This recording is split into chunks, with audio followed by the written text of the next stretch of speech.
Assalamualaikum warahmatullahi wabarakatuh. Perkenalkan, nama saya Kiki Kauri Valentino dari kelas 1 PPB Teknik Mesin Produksi dan Perawatan.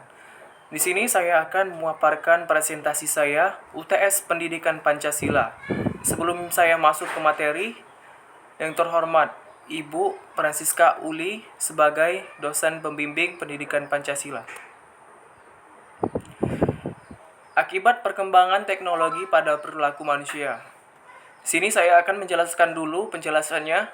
Teknologi memang memiliki peran yang cukup penting di dalam kehidupan dan juga perilaku manusia, di mana teknologi jika diartikan sebagai penerapan sebuah ilmu yang bisa dikaitkan dalam hal komunikasi maupun lainnya, dan memiliki pengaruh yang berdampak juga pada perilaku manusia. Di sini ada dua sisi, positif dan negatif. Yang pertama itu ada munculnya budaya plagiaris, munculnya konten dewasa dengan mudah, kemudahan melakukan penipuan melalui internet, mengurangi sifat sosial, perubahan interaksi sosial. Dan sisi positifnya itu, teknologi dapat membuat sebuah komunitas yang positif, kemudahan dalam pertukaran data, kemudahan melakukan transaksi, melakukan pekerjaan semakin mudah. Kita masuk ke pembahasan. Munculnya budaya plagiaris. Sisi negatif. Ini adalah sisi negatif dari pengaruh teknologi. Secara tidak langsung, teknologi memang akan membuat kita menemukan berbagai sumber atau hal-hal dengan sangat mudah melalui internet, di mana hal tersebut akan semakin mempermudah dan menimbulkan adanya budaya plagiarisme. Tentu hal tersebut akan tidak baik untuk kemajuan anak bangsa yang bisa dengan mudah melakukan plagiarisme dengan sangat mudah.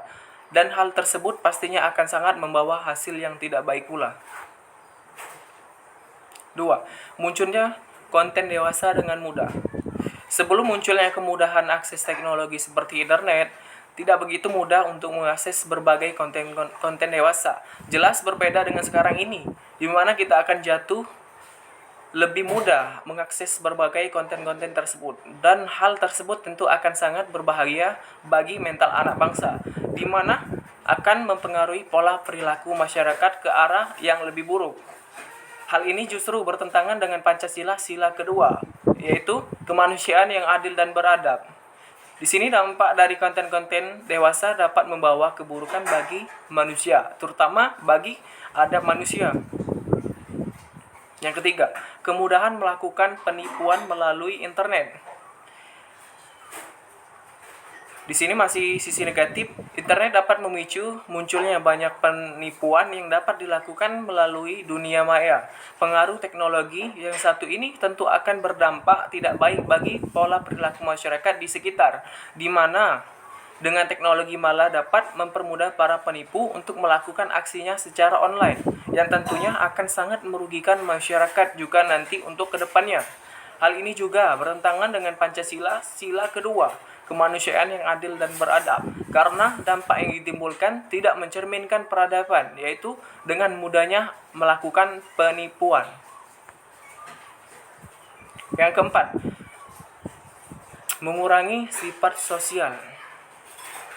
Pengaruh teknologi terhadap perilaku manusia lainnya adalah bisa membawa perubahan bagi orang lain, khususnya dengan internet. Seorang malah lebih asik dengan dunianya dibandingkan dengan kehidupan sosial atau kehidupan nyata yang ada di hadapannya. Hal ini tentu akan sangat berdampak dengan kehidupan sosialnya di lingkungannya, khususnya di dalam psikologi, keluarga, dan juga kehidupan psikologis sosial yang ada di sekitarnya. Kaitannya dengan Pancasila yaitu sila ketiga, Persatuan Indonesia. Karena dampak yang ditimbulkan dari pengaruh tersebut adalah mengurangi sifat sosial, justru bertolak belakang dengan persatuan Indonesia. Yang kelima, perubahan interaksi sosial. Kehadiran teknologi bisa juga berdampak bagi perubahan kehidupan sosial di masyarakat. Orang cenderung akan merasa jauh lebih asik dengan kehidupannya sendiri dan cenderung sulit melakukan interaksi sosial dan lingkungannya. Hal ini bisa berdampak buruk juga bagi kehidupan bermasyarakat nantinya. Bisa dikaitkan ini adalah dampak psikologis penggunaan gadget dalam bentuk negatif.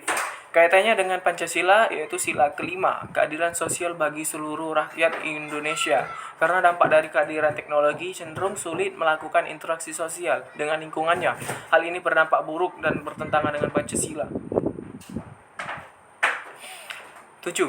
Teknologi dapat membuat sebuah komunitas yang positif. Pengaruh teknologi terhadap perilaku manusia tidak hanya berdampak buruk, namun juga memiliki dampak yang positif. Salah satunya bisa membuat sebuah komunitas atau grup yang menuju ke arah positif. Di sini kita sudah masuk ke sisi positifnya ya. Karena dampak dari ini membawa positif untuk kedepannya. Kemudahan melakukan transaksi yang ke-8. Kehadiran teknologi tentu bisa memudahkan kita untuk melakukan transaksi dalam berbisnis, di mana di dalam melakukan pembayaran kita tidak perlu datang langsung ke tempat pembayaran dan hanya dengan melakukan transaksi yang mengandalkan teknologi saat ini bisa. Semua proses pembayaran dengan mudah dilakukan. Hal ini tentunya bisa juga berdampak positif bagi kemajuan bisnis. Ini merupakan dampak positif. Yang ke-9, melakukan pekerjaan semakin mudah. Teknologi juga bisa membawa dampak positif lainnya. Salah satunya adalah dengan kehadiran teknologi ini, pekerja kita akan terasa jauh lebih mudah dan terbantu. Salah satunya itu dengan laptop. Jika pekerjaan membuat data-data atau yang lainnya. Baik, kita masuk ke kesimpulan presentasi saya hari ini. Teknologi memang bisa membawa efek positif bagi perkembangan kehidupan manusia. Namun di sisi lain kita juga harus paham dan juga mengerti bahwa ada berbagai efek negatif yang bisa ditimbulkan dari sebuah teknologi yang ada. Sehingga dengan kata lain, kita adalah sebagai manusia yang nantinya menentukan hal tersebut. Apakah kita akan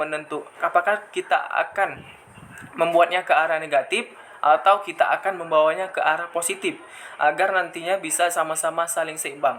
Sekian dari presentasi saya. Wabillahi taufik wal hidayah. Wassalamualaikum warahmatullahi wabarakatuh.